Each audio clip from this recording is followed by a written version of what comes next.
Hello. So I think we have a opening reel to kick this all off and give you a little feel of what ThirdLove is all about. Yeah. 12. That's how many bras were in co-founder Heidi Zach's drawer. How many of them fit? 0. Frustrated by lousy bras and bad fits, Heidi decided to build her own bra. In 2012, she teamed up with her husband David Spector and experienced bra designer Rael Cohen, who created innovative designs based on breast size and shape. Together, they launched ThirdLove's first bra and a small revolution in 2013. Fast forward up and to the right at a very speedy and bumpy road to 2020. ThirdLove is now the third biggest player in the intimates category in the USA. The founding story became the company mission, to make all women feel comfortable and confident in their daily lives. Now with over 80 sizes and a wonderfully diverse range of body types represented, this mission is being carried out and changing cultural norms. With a best-in-class product, ThirdLove bras are built for comfort as well as style and beauty. ThirdLove now has the largest size range of any intimates brand. Over 16 million women have taken the Fit Finder. ThirdLove, bras and underwear for everybody. So we also have some press clips from last week. There was some big news, so we're also gonna... Victoria's Secret, a staple in every mall. Its famous catalog delivered in nearly every mailbox for decades. The company, once highly valued, is now being sold for just over $1 billion. A fraction of what it was once worth. I think that brands and companies that are really about how can we present our products and services in a way that reflect women's reality and not the fantasy or the imagination of men are the ones that are winning. Women moving away from male-focused advertising where sex sells, epitomized in shows like Mad Men. I think that's a little suggestive. Good. That's what I was going for. Well, I don't feel like it fits my body type. The women we talk to suggest they are shopping elsewhere. Can't turn it off. Body positive and more affordable brands like Aerie and ThirdLove have been rapidly gaining customers by focusing on fit and comfort and offering more options for women of different body types. Did we change as consumers? Did women? Of course they did. Women changed, women's wardrobes changed, and the ability today to have women feel how they want to feel, look how they want to look, and basically embrace themselves, that's the message of the future. Victoria's Secret franchise officially going private. Competitor ThirdLove, private company, we reached out to them and got a statement on the move for Victoria's Secret going private. They called it a positive step for our industry, which has historically been dominated by unrealistic ideals and images of what femininity and sexy should be. Taking a jab at Victoria's Secret, which sold for what appears to be a shell of its former self. So, thank you for joining us on a very newsy week. Great to see you, Alex. So a lot of analysts have said that you are responsible for the death of Victoria's Secret. How does that feel? Well, I wasn't expecting those clips, but look, at ThirdLove, we're really proud of what we've built. This was a seemingly simple idea in our living room 7 years ago, and when we told investors, when we started out to build this company, mostly male investors, that we wanted to build something that was very, very authentic, that focused on diversity, that was really the complete opposite of the largest, player in the market, Victoria's Secret, they thought we were crazy. Victoria's Secret was peaked at a $30 billion market cap, L Brands, in 2015. And so when they would say to us, well, where do you want to be in 7 or 8 years? I would say, well, we plan to put them out of business. And that was just somebody with a lot of ambition and a lot of energy trying to sell a business and sell something to investors. And it is remarkable how quickly this has come.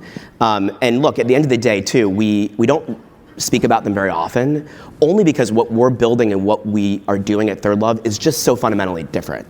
And we happen to be a part of the narrative, which we're proud to be at this point, having really just been a small startup a couple years ago. We're happy to be a part of the narrative today because what we've done is such a contrast to who they are. And where they've fallen to today, given their valuation, given the sort of fire sale of the business, is surprising and remarkable to us in many ways, and we're really proud of our team and what we've accomplished to date. But we're just getting started, so. So 2 years ago, you made kind of your first major call out of Victoria's Secret. It was actually 5 years, I think, after you were founded that you decided to make that step. For those of you who don't know, ThirdLove took out a full-page ad in the New York Times. This was after there was some controversial statements from Victoria's Secret made about their models in their yearly fashion show. What went into that decision-making process to make such a large public statement? Well, again, we were incredibly heads down with the company and the brand, and not focused on them. It's a very large market. It's a $100+ billion market globally. We were very focused on that. And so what happened is, prior to that November full-page ad, Ed Razik, the CMO of L Brands, had called us out and said that we're nobody's third love, we're their first love.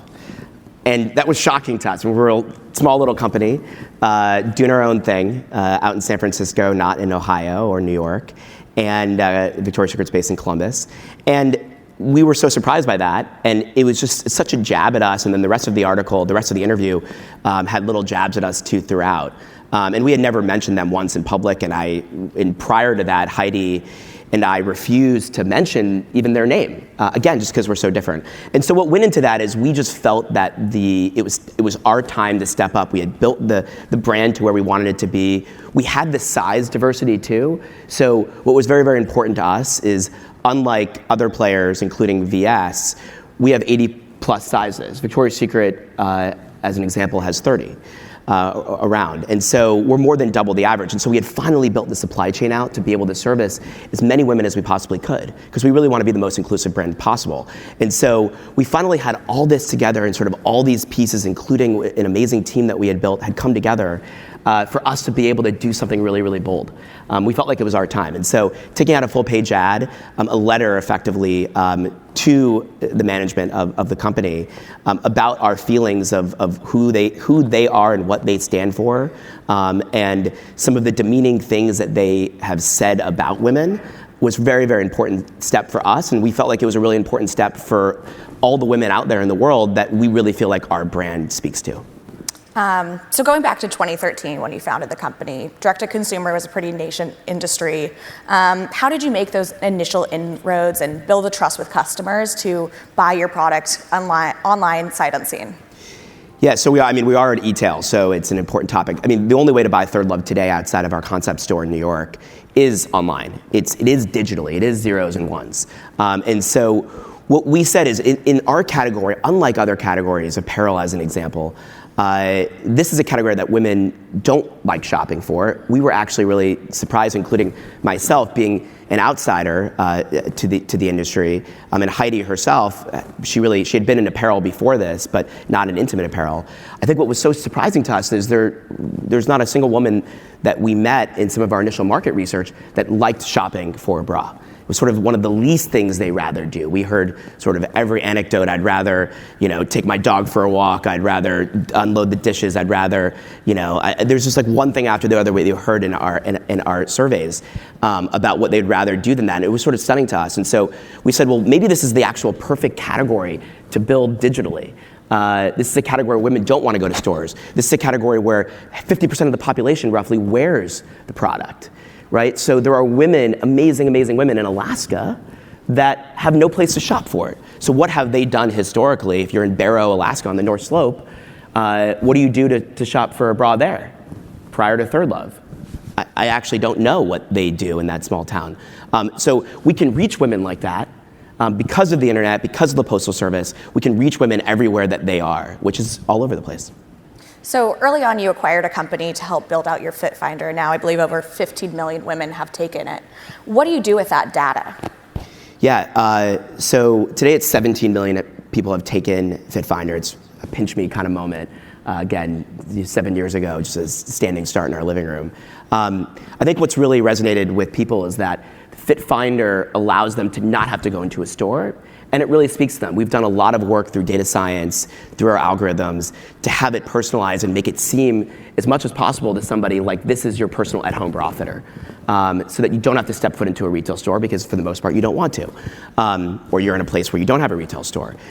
That data gets fed into almost every aspect of the business. Everything from inventory management, to how we set up our algorithms, to what we buy, to how we plan. Every part of the business goes into it. And then lastly, on the front end, we try to use that data as much as we can to personalize the site experience. The hard part about our category, and we're still learning so much, I mean, we're really only at the beginning, is that every woman, unlike if you're buying a mattress or name the other category, dog food, something like that, these are categories where it's fairly standardized. The SKU numbers aren't that large. We have thousands and thousands of SKUs because we have 80 plus sizes and for the most part every style and color variant. So it's really complicated. And every woman that comes to the store is looking for something a little bit different. She wants different model imagery. She might want to see smaller women that look more like her, or larger women that look more like her, or women of a certain skin color. And so that's really the hard part of what we're doing from an eTail perspective, that we still have so much to learn, is how we actually personalize that experience. So every woman that comes to our storefront, this two-dimensional 13-inch screen, or 5.5-inch screen if you're on your phone, of which 75% of our traffic is mobile. How do we personalize that experience so you really feel welcome?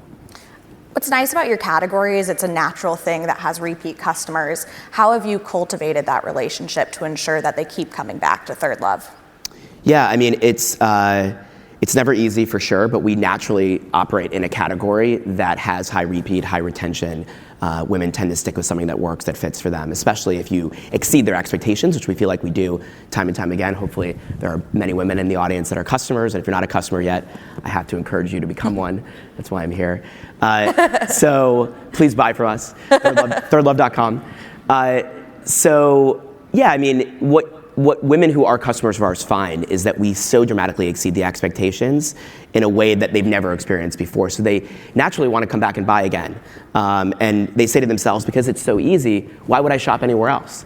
Why would I have to go into a store? Why would I change my bra brand? ThirdLove's really exceeded my expectations. And so how we cultivate that digitally, through drip email marketing, through amazing content. Our content engine, we're really proud of that. While still being a work in progress, and we have to keep up with the latest trends and what Google's doing, we're still really proud of the fact that we're #1 on Google for the most part for bras, etc. I mean, we've beaten some very, very large competitors that have been online a lot longer than us, sort of at the SEO game. And that's just through content, and that's just through building things that resonate with women. Through articles, or what sort of content? Articles, educational content, things of that nature. It's not black hat SEO at all. I mean, many people in the audience know that doesn't work anymore. So it's not through that whatsoever. It's really just through creating content that people click on that resonates with them. Period. I mean, I don't know. It's that simple. It's just things that matter to people and they want to read about it. You've also started experimenting, 7-8 years into the company, with that physical component, with a pop-up in New York. What are you looking for? What would be success in that store, and what would prompt you to, build out more permanent stores?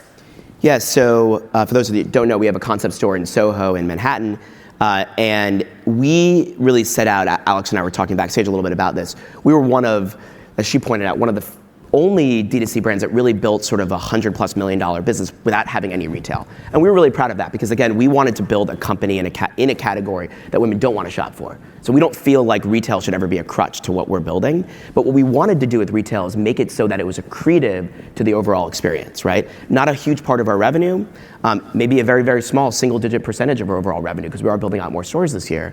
But we wanted to make it accretive to the overall experience. So for the women in the audience that haven't tried us yet, if you ask yourself why, probably one of those reasons is, man, I don't really know what my size is. It's annoying to have to return things. I don't really know this brand, ThirdLove. I don't really know what they're all about. I'm not really listening to this guy up on stage right now. So, why should I give it a shot?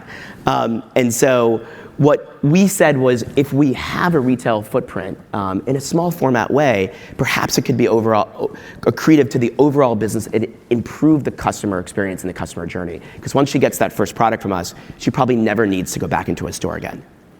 Now, if anybody has any questions, we can do a little bit of Q&A. There's some runners, I know, out in the field. I know you have more questions too. So. Hi, I'm Jacqueline with Sephora. My question is about folks who take the Fit Finder, make the purchase, get the bra or whatever product, and and find it doesn't fit, what is your approach to then trying to get them back and refitting them and without having a store near to where they live? So that's a great question. And so first of all, we have a fairly low return rate, which we're really proud of, in part because of FitFinder, per what your question. But what we actually do with the return product is we donate it. So if we can't resell it, underwear is thrown away or the customer can keep it. Bras or sleepwear, if we can return it to stock, if it's not open or unused, we do put it back in stock. But for the stuff that we can't, we donate it. So what is remarkable to us, truly remarkable, we are surprised by this, we're the largest donor of bras in the United States. I can't believe it. $17 million worth of bras donated to date. And the reason for that, and this is terrible, is VS, every other brand out there, they shred their product, right? And there's a lot of women out there in need. We're starting to expand into international countries now that can't get access to a good fitting bra or a bra at all. So we've made it part of our mission to really give back. I think that answers most of your question about what we do with it, but our return rate generally is fairly low, and FitFinder is meant to help you find your fit, and then through our exchange process, you can go back and forth for up to 60 days to figure out what your fit is. Most people find their fit the first time, but if you need to, we go back and forth. We have a fit stylist team, customer service team, based in California that you go back and forth with to help find the right fit. Thank you. Hi, this is Nikki Cordell with Brookfield Properties. I'm in real estate. I have no idea what I'm doing here. As a response to what they do as a ThirdLove customer, and one of the bras didn't fit me, is I exchanged it, went back through the process, and they sent me something back, and it fit, and it was the most amazing, easy, seamless process out there. Now you have a testimonial. As it relates to your physical stores, where do you see kind of the future of that if right now it's only a fraction of kind of your overall business? Thanks a lot for the question, and thanks for the testimonial as well. I appreciate that. For all of you who aren't customers out there, I hope you heard. So the future of retail for us is in markets that we have generally low penetration in, based upon the data, where there are other places that women can buy bras from too, right? So effectively more retail competition in that way. In other words, if you have a great Nordstrom's with a really good bra fitter, or you have a small mom and pop shop that you buy from generally, you may not try ThirdLove because you've got something great that fits. It's sort of other parts of it's other parts of the country that we've had a lot of success in. And actually, I wish I could show you all the map because we're very proud of it. Because again, we want to be a brand for everyone. The map of sort of ThirdLove penetration is much, much higher outside of coastal areas, outside of large cities. Our penetration as a percentage of population is much higher there, which again, we're super, super proud of. So our biggest opportunities are LA, New York, DC, Miami, Chicago. You know, again, that's crazy to me. And most people think of D2C as these sort of coastal elite type products and brands, but that's not us. And so in those markets, you have options, right? So if we add in retail, perhaps that would get somebody who already has a great fitting bra to give us a try. So that's what we're thinking about. We're generally not looking at mall-based retailers or retail. So it's mostly sort of open air, street-based type retail that we're thinking about. But again, we're learning, we're looking at the data, and we're figuring it out as we go along. We just have time for one more question.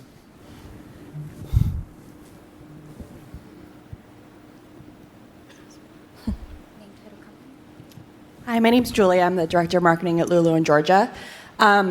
We just took a look at your homepage and saw that you guys tout, over 50,000 five-star reviews on your product. And could you tell us a little bit about how you, started your journey to collecting reviews, how you've been able to leverage reviews to your benefit, and what that's looked like? Yeah, I mean, it is remarkable, and it is a nice sort of advertisement for us now that we have 50,000 plus reviews. Our 24/7 t-shirt bra, which is our best seller, and it comes in 80 sizes, many, many different color variants, that has 41,000 reviews on just that one product. And so I think that the way we've used it, what we've done, and this has actually required some hacking on the back end, because it's not natively sort of within the platforms that are used for review collecting, it's not easy to actually be able to filter by size, especially when there's 80 sizes. I think it's a little easier if it's extra small through extra large to do it. So we allow somebody to look up reviews based upon their size. And if somebody opts in, their size is shared within that review too. And most people want to help other women out who are of their size. Hey, this bra was great for me. It worked super, super well, and I'm a 34X, whatever. And so I think that we've been able to do it because it's when somebody shares a review, obviously they're either exceedingly happy or they're really angry. And so like anything out there, rarely, why would anybody bother writing a 3-star review? It's not really worth it. And so we've been able to leverage the 1-star reviews, and we love criticism and feedback to help make the product better. And we've actually taken some of that feedback, and I would say actually the difficulty is mining it at scale, because when you're dealing with 41,000 reviews, how do you actually sort of pull out or extract information from 41,000 reviews? That's difficult, but we've tried to do it anecdotally as much as we can and use that to make our product better or make the experience better, or make our customer service experience better when people complain about issues they're having or unhappy with an agent or something like that. On the 5-star reviews, it's certainly used as an advertisement as much as we can because we're proud of it. And it helps us actually promote the fact that, if you're a 36X, whatever, this might be the best product for you because there's a certain number of 5-star reviews based upon your size on that style. Because certain styles work better for certain people. But it's been an evolution for our brand, certainly, especially when you're dealing with a lot of reviews at scale. But I think reviews are very, very important, and everybody is used to it, especially sort of given the Amazon effect of how powerful their reviews are. Well, oh yes, that's all that we have time for. Yeah. Well, thank you so much for Thanks, joining Alex. us, and Great thank to you be all for here. waking up bright and early to listen. Thank you, everybody.